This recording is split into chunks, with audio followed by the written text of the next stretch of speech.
February is that month of love, but what if the coals of your romance are cooling off? Let's find out to restart the heat. Welcome, Kris Stoddard, to Thank our you. program. We are so excited, are we not? Welcome. Thank you. February is the month of love, and you being a therapist. Now, what kind of therapist are you, first of all? I'm a licensed clinical social worker. Okay. And have you met other people, with couples? And I work with couples quite a bit. I work with individuals and couples.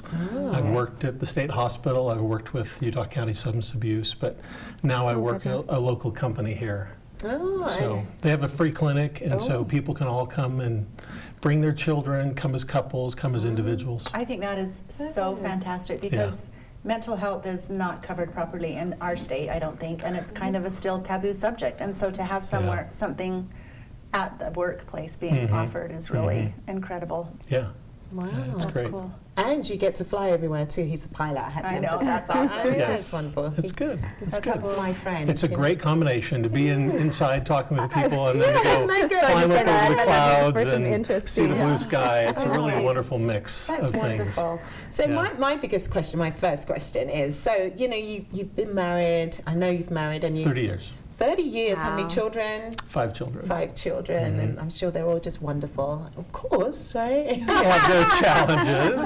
We have no perfect children. There are no perfect families. That's right, absolutely. So how do you keep it going? I mean, you heard us in our last show where she's almost, Stacey's almost I've been an empty 27 Empty nester. years. almost, right? Yeah. Well, practically an empty nester. Yeah. And we have little ones, but you want to keep that fire burning, Yeah. Look at your husband and go, oh man, honey, I just love you. How do you keep that and just forget about all the other stuff?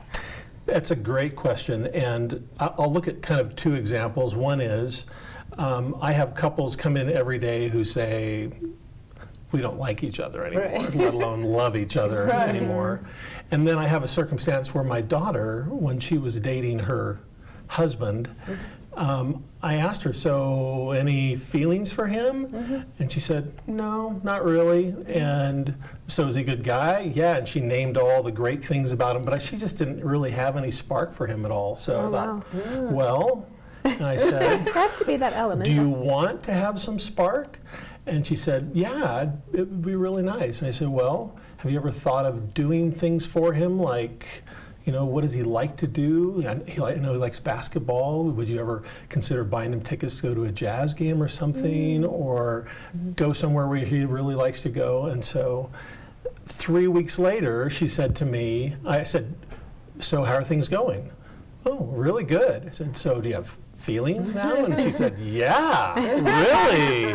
And so that's what I try to help couples who come in who don't even like each other. Right. So it goes back to that adage, if you want to have the noun or the feeling of a love, you've got to do the verb. Right. So to have that feeling, you've got to do the action. Right. So when somebody says, I don't love him anymore, then the answer is, then love him or love her. Do those things that are, when you first started being romantic, what did you do? What was it like when you were first dating? You're doing everything. Oh, you're with giddy. them. You're But it was doing like he was everything. hunting for you. So Right. I always do like, Right. you're the little vixen, or and he's the lion looking for Right. his Yeah. mate, right? And Yeah. that hunger's in their eyes. Then they capture. They've got the meat, and that's it. Then what? Well, the thing is, They've got though, you. they've got you, Yeah. but How do they keep you? Right, Yeah. this is it. Yeah. So is you just keep trying to do things for one another, and that's what keeps the spark alive. I have a question then, because my love language is service, and that's not my husband. So do I need to be very aware that, me serving him the way I would like to be served, he may want. Great point. Great Love point. it. Yeah. Yeah, That's true. yeah.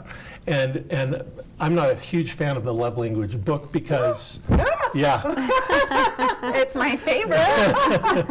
but the principle is the right idea, I think. The principle is the right idea. You don't have to go out and buy a book to know that if you do something for someone else and they don't really get it, then you kind of need to know what they like. Right. That's the whole thing. So my daughter buying tickets for her boyfriend to go to a jazz game is something he loved. Right. And he really appreciated it, and he reciprocated. Right. And so creating that reciprocation is is really Okay, so good important. point. Yeah. So think of an anniversary, think of Christmas coming up or a birthday. Take a little time beforehand to listen, understand, what does the person like to do? What do they enjoy? And then go out of your way to find something that they really enjoy. And who doesn't love that? Right. So now that you've said that, and I'm trying to internalize this, and I'm kind of one of those.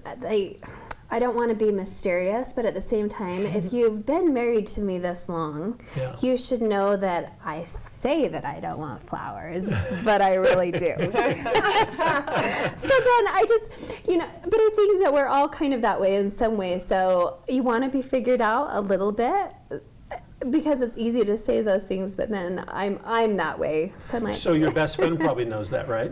probably. So yes. call your best friend. Be a little, use your ingenuity, use your sleuthing. It's fun to find out for things about. myself and send him the, no, I'm kidding. And find out about something. That's the fun part of a relationship, is to find something when they open it to watch their eyes pop and go, Right. how did you know that? Right. That's fun. It takes effort, it takes time, When you were first dating, you spent all hours together, you were talking all through the night. I mean, it was that, so it takes time. So, but now, okay. There's no time to talk. That's what I was just going to say. So you got the kids, you're Yeah. sorting out Oh, the kids, I gosh. mean, you're working too, and, and what if, your other half is just exhausted with it all, and But you always want to go out, right? You want to take a Absolutely. break from the kids. Yeah. Every mom needs a chance to recharge her batteries. Absolutely. So just plan to have date a night. date night every single week. and I mean, again, that's still just think about the things that your spouse Yeah, likes. yeah. And, okay. Yeah, and where does she like to eat? I know the places my wife loves to go. She loves Oriental type of food and different kinds of things. She doesn't want to go. Variety is so important. Oh, absolutely.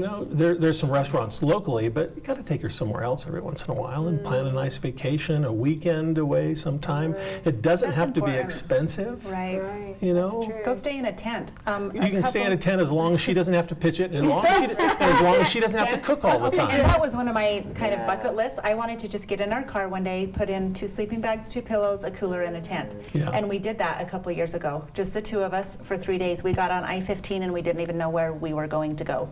We stayed in a hotel one night, a tent the second night, and a hotel again.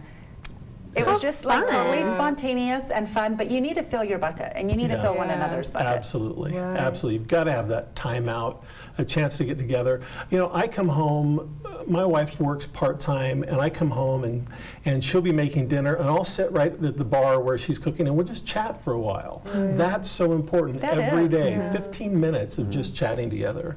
So what about avoiding pitfalls? So, you talked about the couple that doesn't even like each other anymore. How do you reignite that? Or how do you come together and say, or maybe it's that, the 7-year itch or the 11-year itch or all of those things. And I'm not trying to be negative. I'm just, how do you approach that, or how do you fix it? Well, I think there's a few things. One is that people often say, I'm going to tell you something honestly. And that's dangerous because what it really is usually just an opinion. That funny commercial where Abe Lincoln's wife is asking him if this dress makes my rear end look big, just keep it to yourself. Who cares? Oh, I like the dress. It's not one of my favorites maybe, but it's just really an opinion, isn't it? And comparing is a huge pitfall in relationships. So comparing your spouse to your best friend's spouse. Yeah, Okay. What or they do anything, or what yours or one doesn't of do. their attributes, a physical attribute. You're too Okay. much of this or too little of that. Look Bad out! idea. It's a bad idea. agree. Do I compare as good as somebody else that she's seen? Probably not. So I better be humble in all of this. The perception, how we see things, is not always reality. Where do feelings come from? Feelings come from what we take in with our 5 senses, based with our history. And so how it comes across to someone else, how we give our opinion about something, it might be totally different the next week. So sometimes it's better just to keep quiet on some of those things. Right. Oh, wow. Yeah. I like that. So while we wrap this segment up, what are a couple of takeaways that you can give us? I would say, first of all, is just make sure you have a date on a regular basis. Keep Very good. variety. You've got to spend time together. It's true. I work with couples sometimes who work this opposite shift, so they'll see each other on the way out or something. But if they can make a time during the weekend that they can get together and spend some time, that's really important. Moms need a chance to recharge from the kids. That's really, really vital. And don't say something to someone else that you don't want it said to you. You know, Right. Be nice. yeah, be nice. Yeah. Awesome. There's times to talk about things, but be careful. All right, very good. Well, unfortunately, that's all the time that we have, so you'll have to come visit us another time. Okay. Definitely. Thanks for your fabulous ideas. And if you haven't liked our Facebook page yet, you better get to it. Facebook.com/SFCN17. We'll be right back.